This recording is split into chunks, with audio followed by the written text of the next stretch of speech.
araw sa inyo mga boss. So, try natin to mga boss na i-connect natin to sa 12 volts na battery. May battery dito eh. So, i-video natin to kung paano natin to i-connect at i-charge natin to sa phone. Kasi, fast charger ito mga boss eh. Fast charger. So, 12 volts siya dito in. At saka may 5 volts siya na out sa USB 3 amperes. So, maliit lang ito pero malakas mag-charge mga boss. So, i-try natin to i-connect sa battery. May battery dito, 12 volts. So, battery ito ng motor. So, ayan. So, ito mga boss, may mga wire dito. Yan, may wire. Meron tayong, wala kasi electrical tip dito eh. So, ilang tools lang magagamit natin dito mga boss pa sa pag-connect. So, shout out pala kay Lapu-Lapu TV PH mga boss.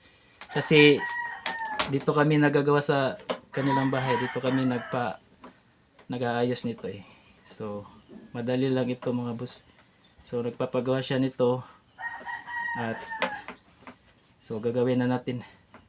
So, napakadali lang mga boss. So, check muna natin.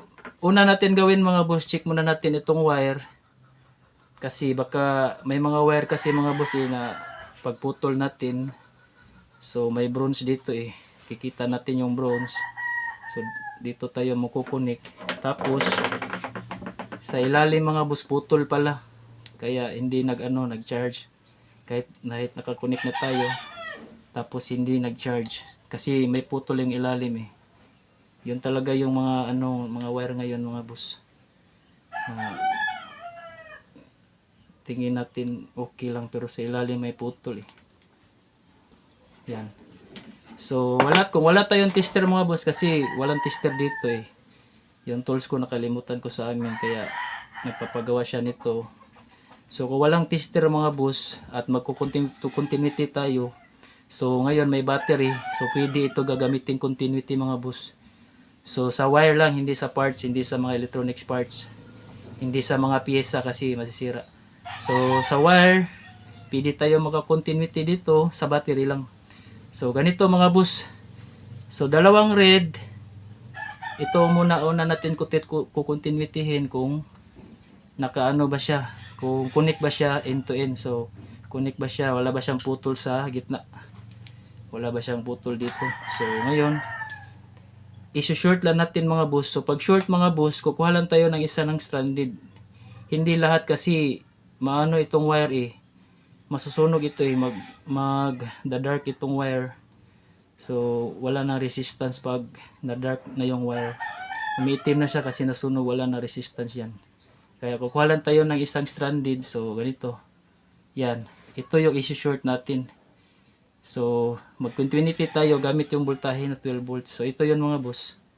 Yan.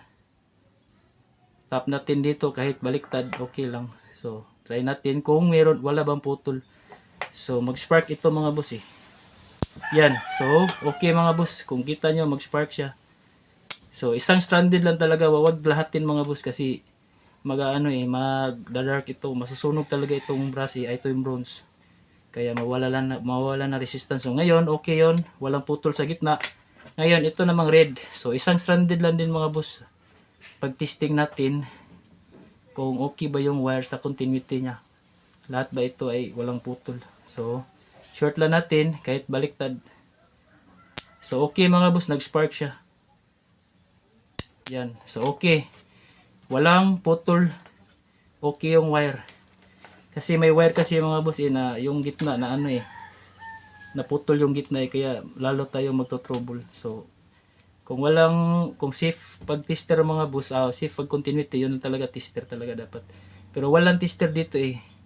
So, maliit lang tools na kailangan natin dito para makakonect tayo ng back converter sa battery. So, tap na natin to. Hindi kailangan ito na maraming tools.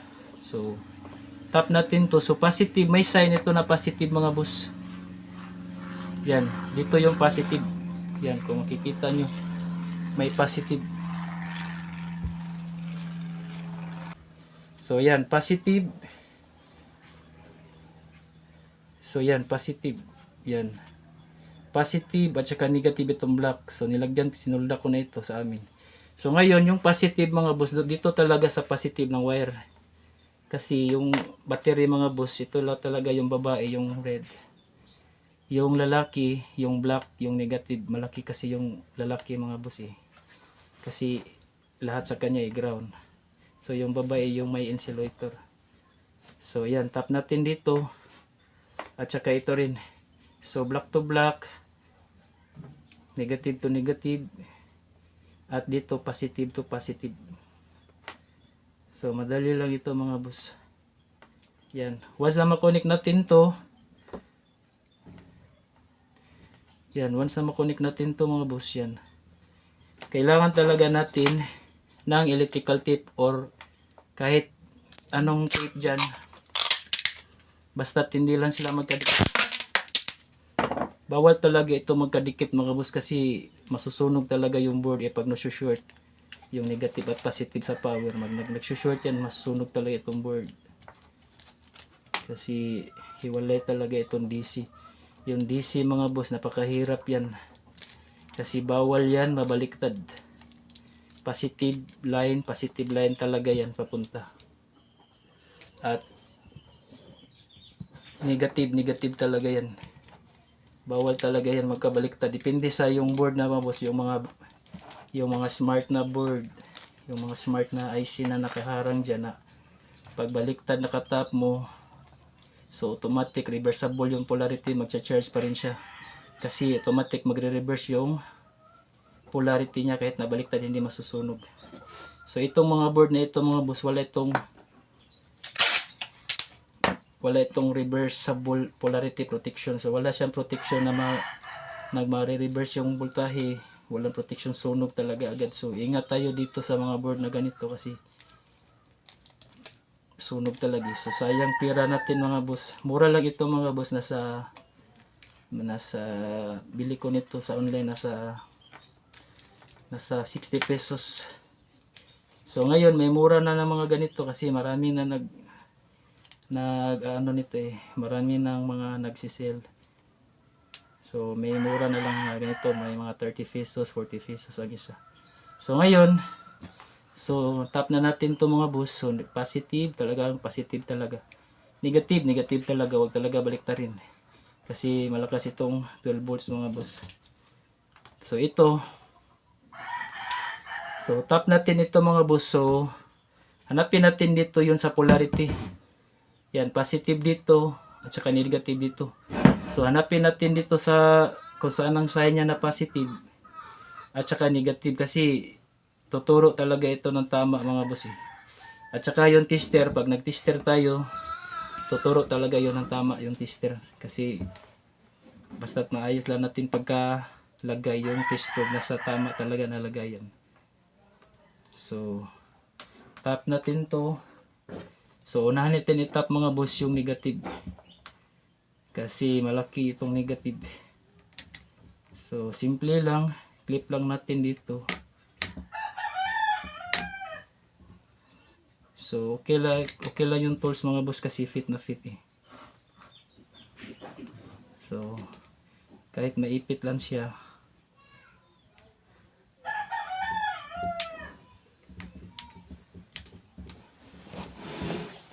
So ito na mga boss. Yan. At saka kung nasa bahay lang nyo ito mga boss, pwede nyo ito lagyan ng switch. So maglagay tayo ng switch dito sa inline switch. So positive yung gitna switch. So dito lagyan natin ng switch sa isang paa ng switch, tapos sa isang paa patungo na naman sa positive. At kung may fuse kayo mga boss, fuse holder at saka fuse, lagyan din natin ng fuse para kung may trouble mga boss sa battery or sa sa USB na dito, mapuputol yung fuse. So napakadali, iisa lang linya mga boss, fuse man or switch, iisa lang sila. So ganito mga boss, lagay tayo ng switch dito, tapos sa isang paa ng switch patungo siya sa fuse holder, sa isang paa naman ng fuse holder patungo naman siya dito sa battery. So isang linya lang switch at fuse, sa isang linya lang sa positive.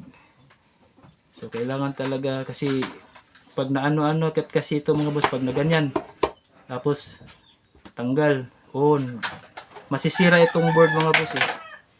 Masisira itong board katagalan. Dapat talaga may switch kasi yung switch, pag switch nyo, bibigay agad, tapos pag off nyo, off agad. So ito, mag ano-ano pa kasi mag spark pa kasi siya, hindi nyo agad malagay ng diretso kasi mag-ano pa tayo, yan, mag-screw pa tayo sa bolt. Dapat talaga may switch at saka fuse idagdag natin.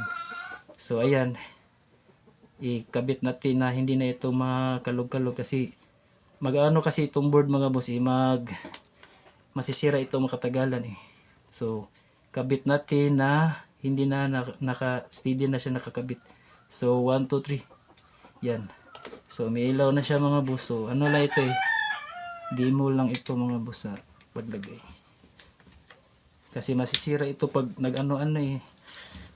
Tanggal tapos balik, tanggal tapos balik. So mga boss, may switch mga boss. So lagyan natin to ng switch. So may switch yung kaibigan ko na si Lapu-Lapu PH. So may switch siya. Yan ito. So lagyan natin ng switch, yung fuse na lang yung wala. So napakadali mga boss, lagyan ng switch. So tingnan muna natin itong switch sa ilalim kasi dalawa kung saan siya nakakunik eh. Kasi yung isa dito mga boss diretso lang.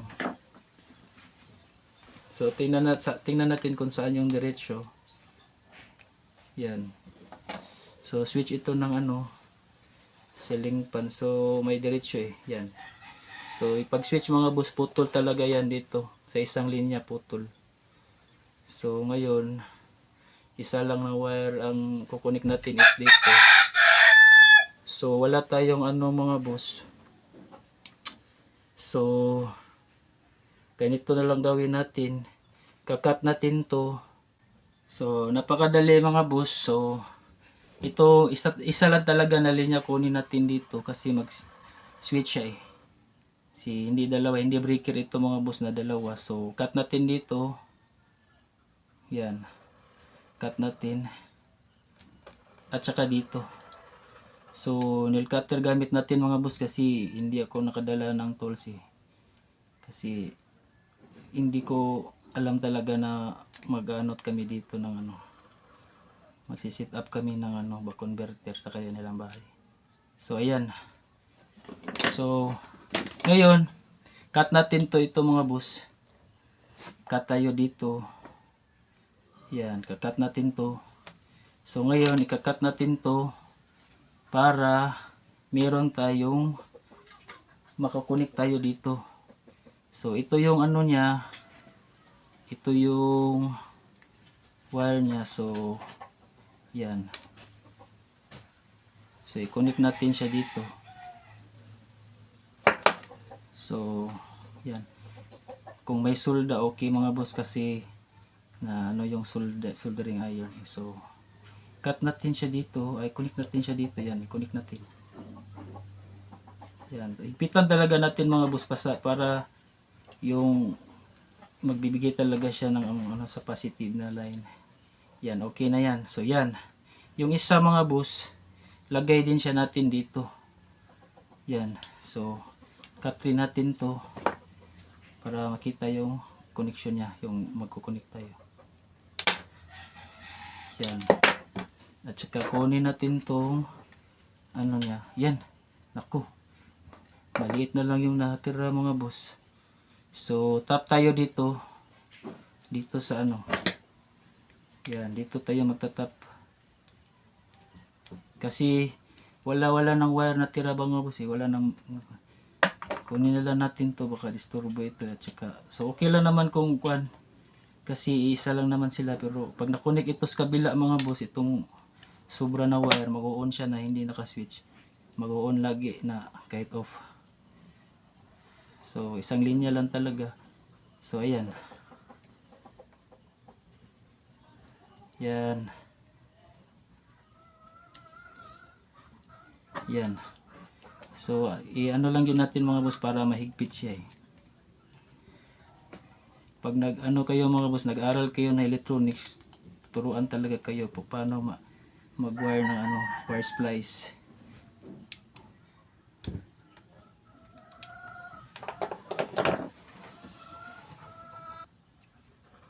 So ito mga boss, so itong stalls na ito mga boss, pwede pala ito mabaliktad eh. So baliktarin natin kasi Phillips screw siya eh, hindi siya flat. So okay naman kung flat lang siya, pero gagamitin talaga natin yung Phillips screw. Yan, mabaliktad siya. So baliktad natin din. So ito mga boss, lagay na lang natin to dito. Kasi para higpit talaga siya eh. Yan. Pasok natin siya. Kahit nakakonect na siya eh, ano lang natin kasi meron siyang ano eh. Yan. Para makahigpit siya ano. Yan. Higpitan talaga natin to mga boss para hindi malos contact. So okay na ito mga boss. So yan. So ayan, ito na mga boss. So ito yung switch. Yan, season na switch ito. Switch sa ano, ceiling fan. So ayan. Yan, off, on, off. So ayan. So nagko-contact siya dito mga boss eh, sa ibaba. Kita nyo, open siya. Ngayon, i-on natin. Yan, magsushort siya sa dito na. So takpan natin. Kahit anong switch nyo dyan mga boss, okay lang. So ayan. So baliktarin natin kasi hindi ma-fit sa ano eh, maliit ang Phillips screw tapos malaki yung ano screw. So wag talaga higpitan ng ano mga boss, lalo na sa yung mga ilaw mga boss kasi madali lang yung ano mag-crack. So tamang-tama lang yung higpit kasi ano eh, plastic lang kasi ito eh. Kahit na anong ano, plastic lang talaga itong mga ano sweet, lahat lalo na sa ilaw. Kahit na original plastic lang din. Yan. So okay na ito mga boss. Ngayon, i-connect natin dito. So wala tayong fuse mga boss. So dapat may fuse talaga. Ito, positive ito. Galing siya dito na positive yan. Dito siya sa buck converter. So sa linya ng positive sa buck converter mga boss, patungo siya dito. So ito yung wire. Yan, ito yung wire. So positive sa buck converter, patungo siya positive sa battery, tapos linagyan natin ng switch. So madali lang paglagay ng switch. Ngayon, pag meron pa tayong fuse mga boss, yung fuse talaga mga boss, kalapit lang talaga yan sa battery. Kung may fuse kayo dito mga boss, lagyan niyo ng fuse. Nasa mga 1.5 inch mga boss dito, tap nyo 1.5 inch yung wire. So 1.5 inch na wire, lagay kayo ng fuse. Kasi yung fuse mga boss, madali yan maputol kapag malapit lang sa positive na battery. Kapag malayo yung fuse mga boss, matagal yan maputol mga boss kasi DC eh. Dapat talaga maglagay tayo ng fuse malapit lang talaga sa battery post, na nasa 1.5 inch lang talaga fuse na, para maano siya, maputol agad kung may trouble. Kasi kung nasa gitna yung fuse mga boss, kasabay rin ng wire, matagal siya maputol, hindi maputol agad. So masisira yung device or kahit ano na katulad nito or bluetooth or ano nakasaksak dyan na ano, masisira.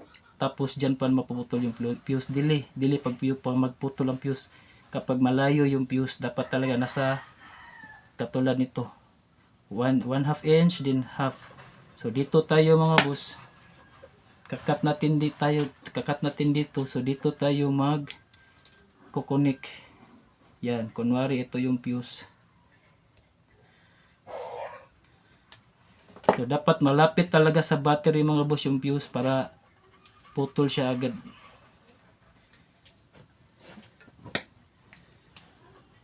So ayan. So example lang ito mga boss ha. Kunwari ito yung fuse, tapos naglagay tayo ng mga kahit na ano, bluetooth or charger cellphone or back converter or kahit na anong device. Yung fuse talaga mga boss dito sa battery, 1.5 inch fuse na kaagad. 1.5 inch na wire. Di katulad ito, 1 inch to. Tapos 1.5 inch.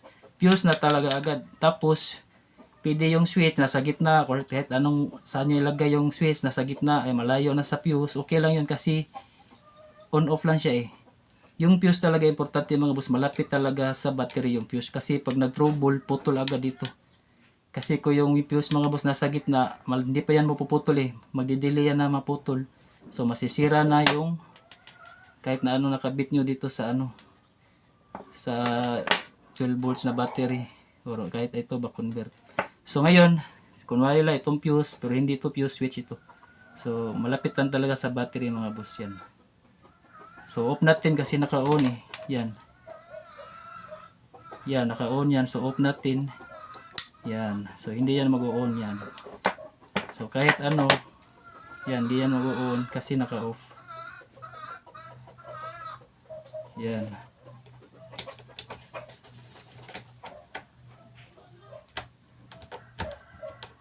Yan. Dapat talaga may switch mga boss at fuse para kasi pag nasira mga boss wala na eh. Ito. Walang fuse. Pag nasira wala na. Kasi maagapan pa ito ng fuse. Pag may fuse mga boss maagapan pa siya ng mga parts niya na maputol talaga yung fuse.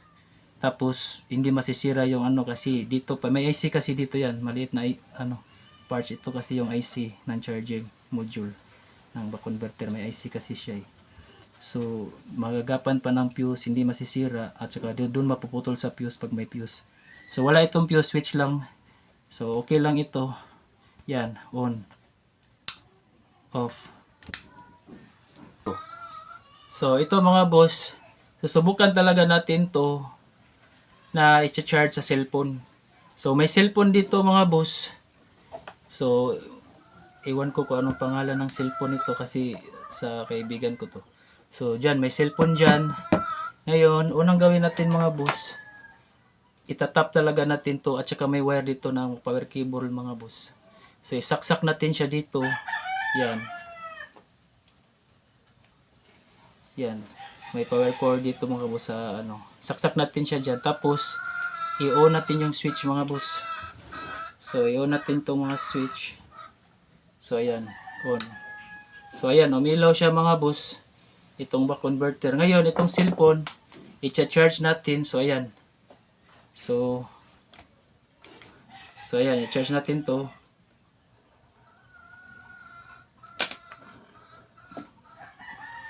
So, ayan mga boss. Nag-charge siya. So, hindi natin nakita. So, ito mga boss, may cellphone dito. So, subukan talaga natin i-charge. So, nakasaksak na siya. Itong power cord, nakasaksak na siya. Tapos, naka-on na kasi umiilaw na red. So, indicator light. Naka-on na siya. So, i-charge natin itong cellphone. Yan.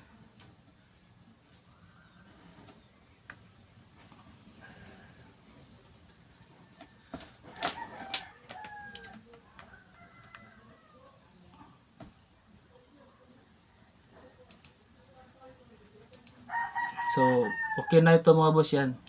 Kung makikita nyo mga boss yan, nagcha-charge siya. Yan, kumikidlat siya. Yan, so tanggalin natin yung charger. So, tanggalin natin.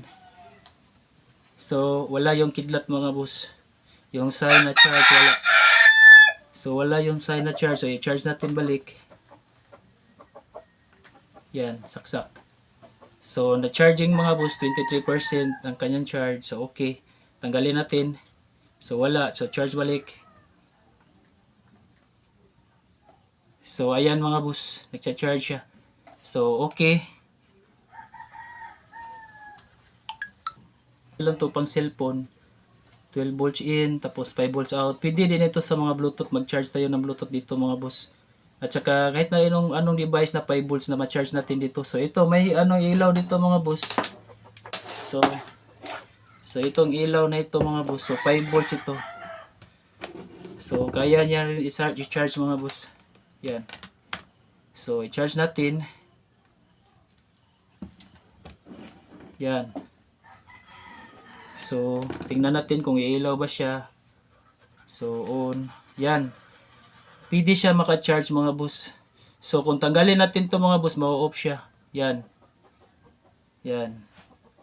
Mau-off siya. Ngayon, i-charge natin or i-ano natin, isaksak natin dito sa USB itong back converter na 5 volts ang out. Saksak natin. Yan. So nag-on itong kanyang ano. So remote ito parang ano connection sa ano sa light. So i-on natin. Yan. So nagcha-charge siya mga boss sa 5 volts. So ayan, tanggalin natin. Yan, mau-off siya. Tsaka walang ilaw dito, wala na kasing supply. Ngayon balik natin, magcha-charge siya. So iilaw din itong ano. Yan, iilaw siya.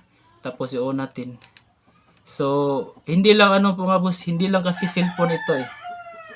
Pwede din ito sa Bluetooth, MP3 or MP4 na 5 volts yung out. Natanggap siya ng 5 volts na out, tsaka magcha-charge sa device na 5 Bluetooth, MP3 or na kahit na anong mga device na cellphone or kahit ano, na yung mga yung mga SP, yung ganun. Na 5 volts, pwede lahat, 5 volts. So, yan. Yan. So, Bluetooth lahat, 5 volts, 12 volts in, 5 volts out. So, okay na ito mga boss. So, wala nang problema dito. So, hanggang dito lang tayo. Kung nagustuhan nyo aking mga video mga boss, so, paki-subscribe lang mga boss. Comment and like and share. At saka, sa aking channel na Faded Soundtech. At saka kay lapulapu.ph. So, okay lang mga boss na kahit anong tanong nyo sa akin, mag-comment man kayo, sasagutin ko yan kapag naka-online ako kasi meron kasi ako ibang ginagawa eh. So, paki-like lang mga boss at subscribe kung nagustuhan nyo ang aking video. So, shout out kay lapulapu.ph. So, sa kanya itong sa kanya itong mga mga boss, ako bine-vlog ko lang, binibideo ko lang ito. So hanggang sa muli mga boss, paki-subscribe na lang kung may gusto nyo yung video ko na mga ganito, at like at share at comment. Pag nag-comment kayo, so comment lang kayo kahit anong tanong nyo sasagutin ko pag naka-online ako. So sige, paalam mga boss.